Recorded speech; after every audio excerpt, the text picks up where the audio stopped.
La période des achats des fêtes arrive et on a une petite suggestion aujourd'hui pour vous, puis on a une nouveauté à vous parler. Véronique Filion qui est avec nous en studio. Bonjour Véro. Salut François. Véro, on t'a connu amplement, Amos des Esquerres, entre autres. On vous a vu dans le podcast avec les productions du Raccourci. Et là, nouveauté que tu as entre les mains.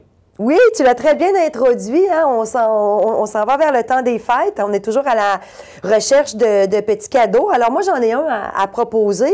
C'est, c'est le petit Amos des Esquerres qui a décidé, finalement, pendant les temps plus tranquilles de la pandémie, de mettre enfin sur papier toutes les histoires qu'il s'amuse à raconter depuis maintenant 9 ans dans les rues du vieux Amos. Donc, ça faisait longtemps, moi, j'avais comme cette idée-là de projet de faire des livres.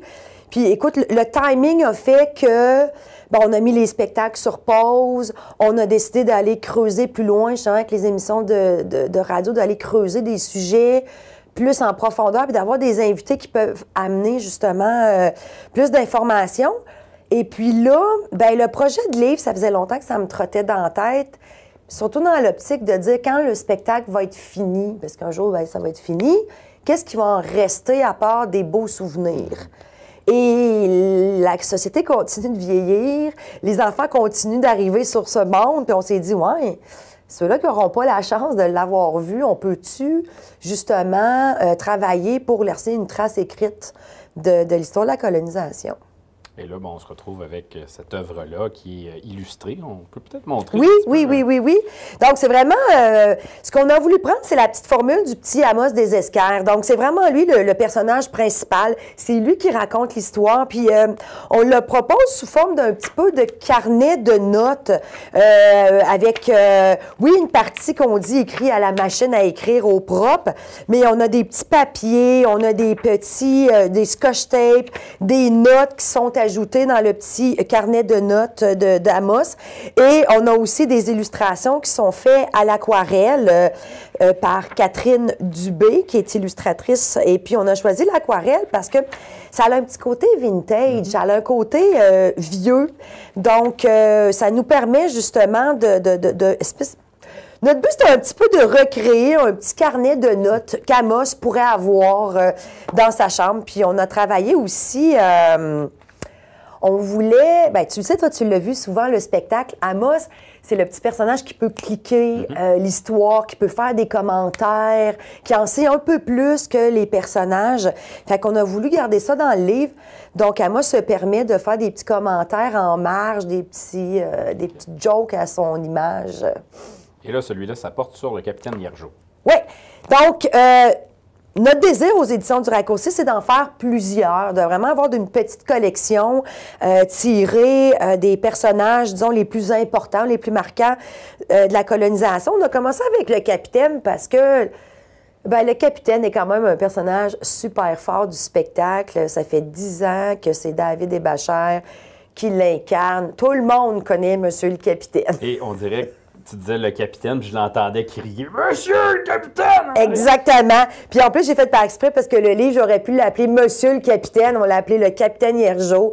Donc, quand tu le tiens proche, on l'entend crier Monsieur le capitaine. Non, mais je trouvais que c'était c'était vraiment un bon personnage pour, disons, débuter la collection parce que c'est un de nos plus connus.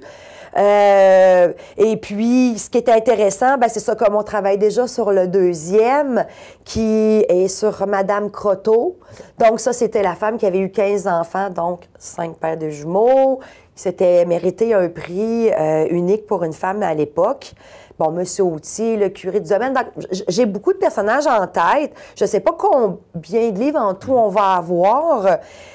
Mais on pourrait facilement en avoir une dizaine parce que je crois qu'on a peut-être une trentaine de personnages. Dans le spectacle, on a des moins importants que d'autres, mais il y a du stock à écrire. Et là, j'ai entendu quelque chose tantôt. Tu as dit les éditions du Raccourci. Oui. On vous a connus pour les productions du Raccourci, mais là, il y a les éditions du Raccourci. C'est nouveau, ça?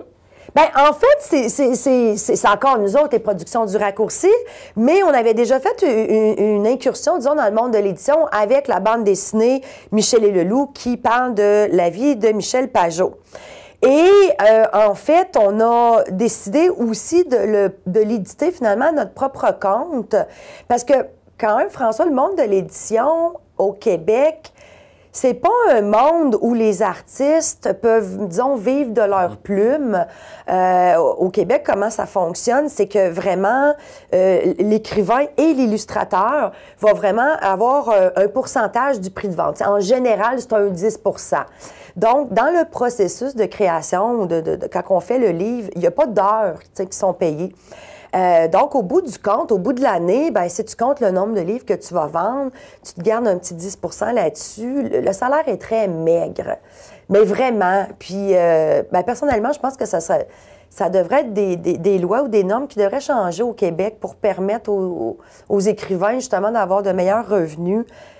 Fait que tout ça pour dire qu'on s'est dit... En le faisant nous-mêmes, en l'éditant nous-mêmes, nous, comme philosophie, tu sais, on veut toujours rémunérer les artistes, tous ceux qui travaillent sur les projets le plus justement possible. Puis c'est ça qu'on voulait. Donc, Véronique Filion, qui est au texte, Catherine Dubé aux illustrations, au graphisme, on a Delphi Côté-Lacroix, puis toute l'équipe qui travaille là-dessus. Et c'est pour ça qu'on a décidé de l'éditer, pour pouvoir aller donner un peu plus de sous, justement, à tous les artistes et artisans qui ont travaillé sur le projet. Et ça explique aussi qu'on a énormément, sur le bandeau aussi, j'ai beaucoup de partenaires, beaucoup de commanditaires. Puis, on voit pas ça habituellement sur les livres, parce que c'est beaucoup la maison d'édition puis les librairies qui vont, tu sais, disons, supporter les coûts de tout ça. Cette façon-là d'avoir des partenaires financiers, ça nous permet d'avoir un livre où tout le monde est bien payé et de l'offrir à un prix abordable aussi. Parce que sinon, le prix du livre monterait assez rapidement. Ouais. Parlant de prix abordable, comment on fait pour se procurer ce livre-là? Bon, ce beau petit livre-là, on l'a dans toutes les librairies de l'Abitibi-Témiscamingue. On peut aussi l'acheter directement en ligne sur amosvousraconte.com. C'est 20 $, taxes incluses, donc c'est vraiment un beau petit prix, un beau petit format. Il y a une vingtaine de pages. C'est recommandé pour les enfants de 8 à 12 ans. Ça n'empêche pas aux ados de l'ouvrir et de le lire en cachette et aux plus jeunes de se le faire raconter par les parents ou les grands-parents. Moi, je trouve que c'est un beau cadeau, justement, pour papy et mamie d'acheter parce que ça l'ouvre le dialogue, ça permet de parler d'un passé. Il y a du joual là-dedans, il y a du vieux vocabulaire. Donc, ça permet justement de créer des belles discussions en famille avec ce petit livre-là. On le voit bien sous le sapin. On le voit très bien sous le sapin. C'est bleu, ça fait achat local. C'est vraiment un beau cadeau à mettre sous le sapin. Et si jamais vous manquez votre chance, il va être là pendant très longtemps parce qu'il va y avoir d'autres volumes. Alors voilà, ben merci beaucoup d'être passé sur notre plateau. Merci infiniment. À l'avance, une bonne période des fêtes. On a bien hâte de voir les prochains. Oui, joyeux Noël. Bye bye.